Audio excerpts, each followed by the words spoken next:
बिस्मिल्लाहिर्रहमानिर्रहीम। अस्सलाम वालेकुम। आज चैप्टर नंबर 9 और चैप्टर का नाम केमिकल इक्विलिब्रियम और लेक्चर नंबर 2। आज का जो मेरा टॉपिक है ना, उस टॉपिक का नाम है केमिकल इक्विलिब्रियम। इसमें से ना जो लॉन्ग क्वेश्चन आ सकता है ना बोर्ड के पेपर के अंदर, वो ये वाला है, what is chemical equilibrium. Chemical equilibrium क्या होता है, एक्सप्लेन, वजाहत करें, बाय गिविंग एग्जांपल। एग्जांपल के साथ हमने इसको वजाहत करना है। या तो लॉन्ग क्वेश्चन ये वाला आ सकता है, या तो लॉन्ग क्वेश्चन ये वाला भी आ सकता है।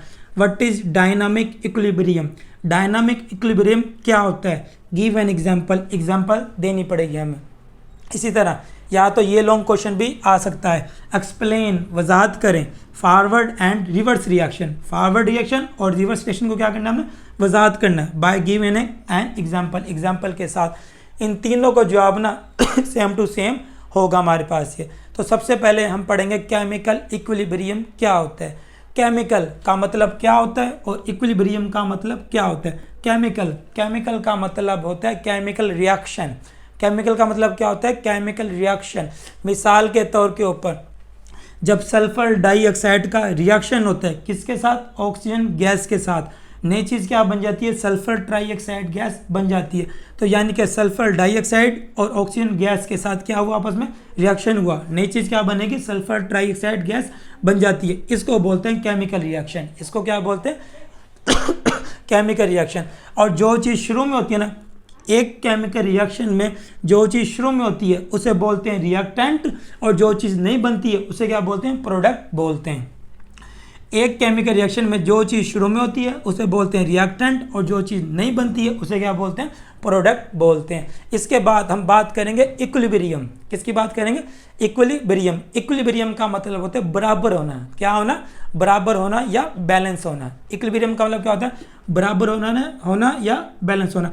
ऐसा केमिकल रिएक्शन जिसके अंदर ना रिएक्शन क्या हो जाता है, बराबर हो जाता है, इसको बोलते हैं केमिकल इक्विलिब्रियम।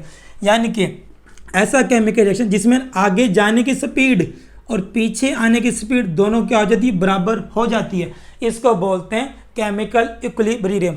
आगे जाने की स्पीड को बोलते हैं फॉरवर्ड रिएक्शन और पीछे आने की स्पीड को बोलते हैं रिवर्स रिएक्शन। ऐसा केमिकल रिएक्शन जिसके अंदर फॉरवर्ड रिएक्शन और रिवर्स रिएक्शन दोनों क्या हो जाते हैं, बराबर हो जाते हैं, इसको बोलते हैं केमिकल इक्विलिब्रियम हम बोलते हैं। The state of a chemical reaction, state बोलते हैं हालत को, एक केमिकल रिएक्शन की हालत, वेयर जहाँ पर फॉरवर्ड एंड रिवर्स रिएक्शन आगे जाना और पीछे आना अक्कर होता है at the same rate. Rate का मतलब होता है स्पीड। रेट का मतलब लिख लेना बुक के ऊपर, रेट का मतलब क्या होता है, स्पीड। एक केमिकल रिएक्शन की हालत जहाँ पर फॉरवर्ड आगे जाना, रिवर्स पीछे आना अक्कर होता है एट द सेम रेट, एक ही स्पीड के ऊपर, इज कॉल्ड केमिकल इक्विलिब्रियम। तो आप बोल सकते हो एक केमिकल रिएक्शन जिसके अंदर आगे जाने की स्पीड और पीछे आने की स्पीड दोनों क्या हो जाती है, सेम हो जाती है, यानी कि बराबर हो जाती है, इसको बोलते हैं केमिकल इक्विलिब्रियम। तो इसके अलावा इक्विलिब्रियम की दो टाइप्स होती हैं। इक्विलिब्रियम की कितनी टाइप्स होती हैं, केमिकल इक्विलिब्रियम की दो टाइप्स होती हैं हमारे पास। पहला होता है हमारे पास स्टैटिक इक्विलिब्रियम, दूसरा होता है डायनामिक इक्विलिब्रियम।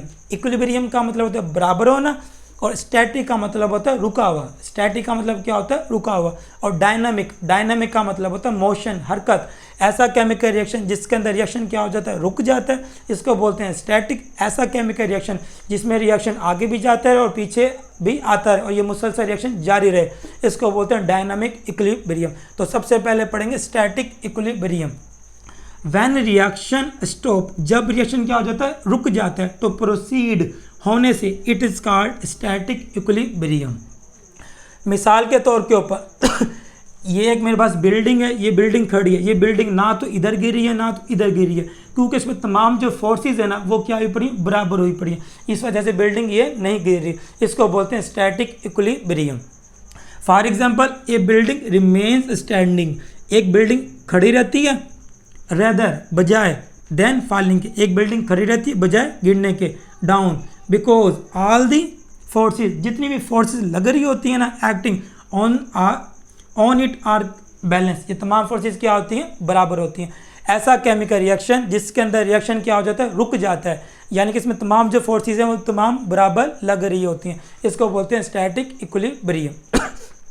इसके बाद बात करेंगे डायनामिक इक्विलिब्रियम। डायनामिक का मतलब होता है हरकत, डायनामिक का मतलब क्या होता है, हरकत या मोशन।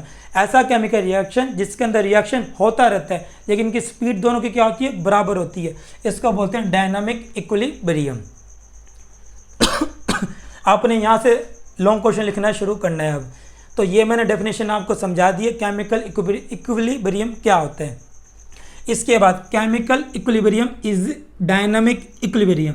जो हमारे पास केमिकल इक्विलिब्रियम होते हैं ना, वो कौन सा होता है, डायनामिक इक्विलिब्रियम होता है हमारे पास। स्टैटिक नहीं होता बल्कि कौन सा होता है, डायनामिक होता है हमारे पास, जिसके अंदर चीज़ आगे भी जाती रहती है और पीछे भी आती रहती है हमारे पास, और उनका रेट भी क्या होता है, इक्वल होता है हमारे पास। ये डायनेमिक का मतलब क्या होता है, दिस इज बिकॉज, क्योंकि रिएक्शंस डू नॉट स्टॉप, क्योंकि रिएक्शन रुकता नहीं है, व्हेन दे रीच, जब किस पे पहुंच जाता है, इक्विलिब्रियम की हालत पर पहुंच जाता है।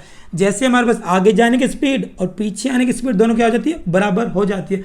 बराबर तो हो जाती है लेकिन रिएक्शन आगे भी जाता रहता है और पीछे भी आता रहता है, इसको बोलते हैं डायनामिक इक्विलिब्रियम बोलते हैं हम। समझ आ गई? इसके बाद हम बात करेंगे ये इंडिविजुअल मॉलिक्यूल्स। इंडिविजुअल बोलते हैं अलग अलग, मॉलिक्यूल्स आर कॉन्स्टेंटली, मुसलसल रिएक्टिंग।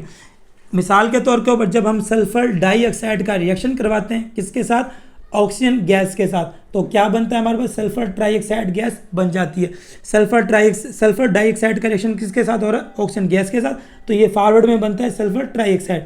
सल्फर ट्राइऑक्साइड दोबारा टूटता है, क्या बनता है हमारे पास, सल्फर डाइऑक्साइड और ऑक्सीजन गैस बन जाती है। यानी कि ये वाला मॉलिक्यूल, ये वाला मॉलिक्यूल आपस में क्या करते हैं, रिएक्शन करते हैं, क्या बना देते हैं, SO3। SO3 दोबारा आपस में रिएक्शन करता है तो क्या बना देता है ये। यानी इंडिविजुअल मॉलिक्यूल्स, अलग अलग मॉलिक्यूल्स आर कॉन्स्टेंटली, मुसलसल क्या करते रहते हैं, रिएक्शन करते रहते हैं हमारे पास। ये समझ आ गया केमिकल इक्विलिब्रियम क्या होता है हमारे पास ये।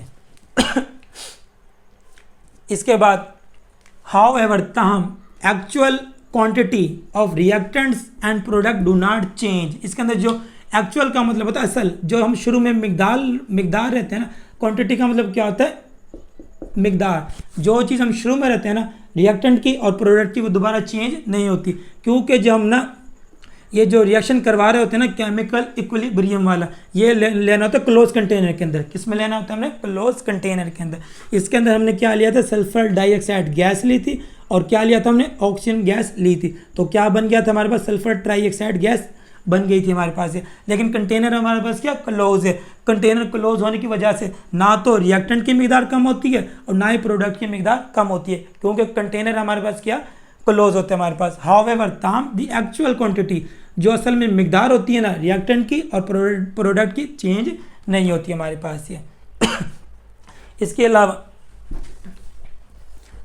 दिस मीन्स, इसका मतलब है डैट द कंसंट्रेशन। कंसंट्रेशन का मतलब क्या होता है, मिकदार। क्वांटिटी का मतलब भी मिकदार और कंसंट्रेशन का मतलब भी क्या होता है, मिकदार।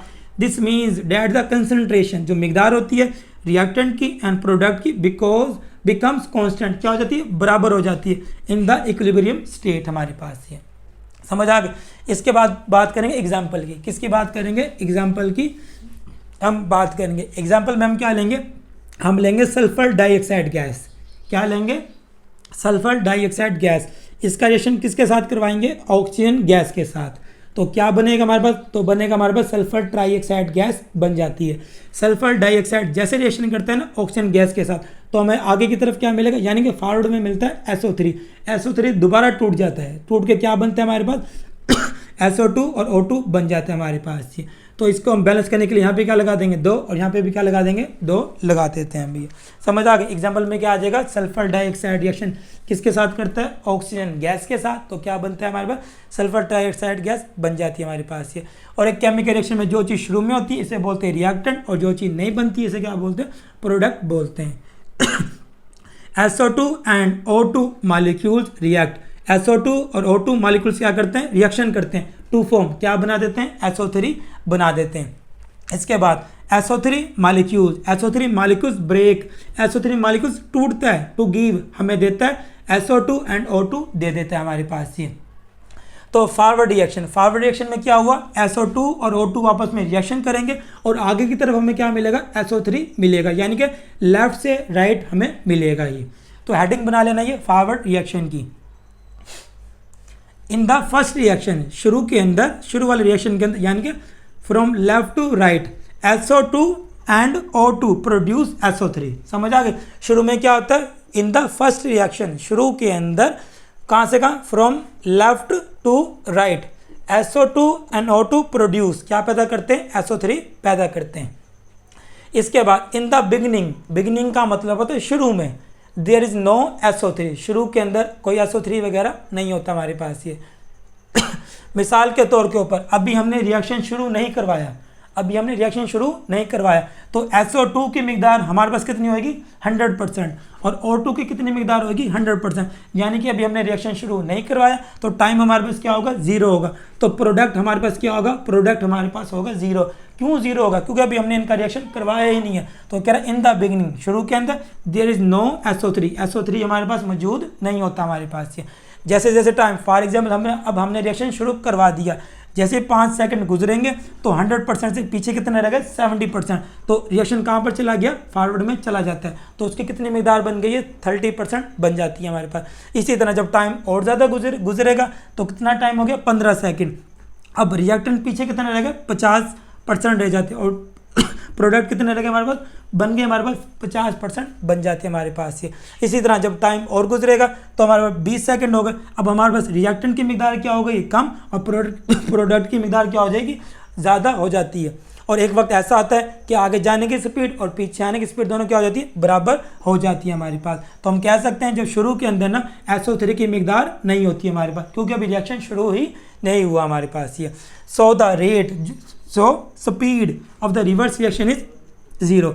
जब हमारे पास SO3 बना ही नहीं है तो पीछे क्यों आएगा रिएक्शन, तो कह सकते हैं so the rate of the reverse reaction, पीछे आने की स्पीड क्या होती है, 0 होती है, क्योंकि यहाँ पे प्रोडक्ट कितना, प्रोडक्ट यहाँ पे 0 है शुरू के अंदर। जब प्रोडक्ट नहीं बना तो पीछे कैसे आएगा, इसलिए प्रोडक्ट की शुरू में मिकदार क्या होती है, पीछे आने की स्पीड क्या होती है, 0 होती है हमारे पास ये।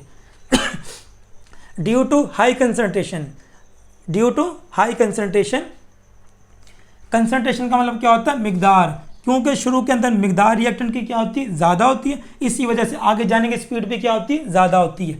Due to high concentration of the reactant, किसकी वजह से ज़्यादा मिकदार होती है रिएक्टेंट की, the speed of forward reaction, जो स्पीड होती है ना आगे जाने की स्पीड क्या होती है, हाईएस्ट होती है हमारे पास ये। समझ आ गया। इसके अलावा हैज़ द रिएक्शन प्रोग्रेसिस, जैसे जैसे रिएक्शन बढ़ता है, द कंसंट्रेशन जो मिकदार होती है रिएक्टेंट की, ग्रेजुअली आहिस्ता आहिस्ता क्या होती है, कम होती है, and the speed of the forward reaction decrease according. समझ आ गया। जैसे जैसे हमारे पास रिएक्शन होता है तो रिएक्टेंट की मिकदार क्या होती रहती है, कम होती रहती है। जब रिएक्टेंट की मिकदार कम होती रहती है तो आगे जाने की स्पीड भी क्या होती रहती है, कम होती रहती है, और हमारे पास क्या बनना शुरू हो जाता है, हमारे पास प्रोडक्ट बनना शुरू हो जाता है। इसके बाद बात करेंगे रिवर्स रिएक्शन की। किसकी बात करेंगे, रिवर्स रिएक्शन की। अब हमारे पास SO2 और O2 ये थे, आगे की तरफ बना दिया इन्होंने SO3। अब SO3 टूटेगा, किस में टूटेगा, O2 के अंदर, और SO2 में टूट जाएगा, यानी कि राइट से लेफ्ट की तरफ। In the second reaction from right to left, SO3 decompose टूटेगा इनटू SO2 एंड O2 में टूट जाता है हमारे पास ये। हैज़ द कंसंट्रेशन, जो मिकदार होती है ना SO3 इंक्रीजेस, SO3 की मिकदार क्या होती रहती है, वक्त के साथ ज़्यादा होती रहती है। ए स्मॉल अमाउंट, कुछ मिकदार SO3 स्लोली डिकम्पोज टूटता है इनटू SO2 एंड O2 में टूटना शुरू हो जाता है। जैसे ही हमारे पास SO3 की मिकदार बनती है ना तो ये दोबारा किस में टूटना शुरू हो जाता है, पीछे आना शुरू हो जाता है हमारे पास। दिस मीन्स, इसका मतलब है कि that the reverse reaction has start, यानी कि रिवर्स रिएक्शन क्या हो गया, हमारे पास स्टार्ट हो गया। इन दिस रिएक्शन, अब इस रिएक्शन के SO3 पीछे की तरफ जा रहे हैं ना, तो SO3 हमारे पास क्या कहलाएगा, अब ये रिएक्टेंट, और ये क्या कहलाएगा, अब हमारे पास प्रोडक्ट कहलाएगा हमारे पास ये। In this reaction SO3 act as reactant and produces, और हमें क्या पैदा करता है, SO2 और O2 पैदा करते हैं हमारे पास ये। समझ आ गया। शुरू के अंदर जब टाइम 0 होता है तो रिएक्टेंट की मिकदार कितनी होती है, 100% होती है, और प्रोडक्ट की मिकदार कितनी होती है, 0 होती है। जैसे जैसे रिएक्शन होता रहता है हमारे पास तो एक वक्त आता है कि प्रोडक्ट की मिकदार क्या हो जाती है, ज़्यादा हो जाती है, और प्रोडक्ट दोबारा वापसी आना शुरू हो जाता है, यानी कि पीछे रिएक्शन शुरू हो जाता है हमारे पास। और एक वक्त आता है दोनों रिएक्शन की स्पीड क्या हो जाती है, बराबर हो जाती है, लेकिन रिएक्शन जारी रहता है हमारे पास ये। Has the concentration of SO3, जो मिकदार होती है ना SO3 की इंक्रीजेज, SO3 की मिकदार क्या होती रहती है, ज़्यादा होती रहती है, द रिएक्शन रिवर्स, तो पीछे आने की स्पीड क्या हो जाती है, एक्सेलरेट, तेज़ हो जाती है। जैसे हमारे पास प्रोडक्ट की मिकदार ज़्यादा होती है ना, तो पीछे आने की स्पीड क्या होना शुरू हो जाती है, वो भी तेज़ होना शुरू हो जाती है हमारे पास। इन द एंड, आखिर के अंदर, द टू रेट्स, दो स्पीड क्या हो जाती है, बराबर हो जाती है। आखिर में क्या होती है कि आगे जाने की स्पीड और पीछे आने की स्पीड दोनों क्या हो जाती है, बराबर हो जाती है हमारे पास ये। एट दिस पॉइंट, इस पॉइंट के ऊपर SO3 डिकम्पोज किस में टूटेगा, SO2 एंड O2 के अंदर। हैज़ फास्ट हैज़, इसके अलावा SO2 एंड O2 प्रोड्यूसेस, क्या पैदा करते हैं, SO3 पैदा कर रहे होते हैं हमारे पास ये। समझ आ गए। इसके बाद बात करेंगे एट दिस पॉइंट, इस पॉइंट पर द रिएक्शन हैज़ रीच्ड, पहुंच जाता है, इक्विलिब्रियम पर पहुंच जाता है हमारे पास ये। समझ आ गए। अभी तक के लिए इतना ही। Thank you so much.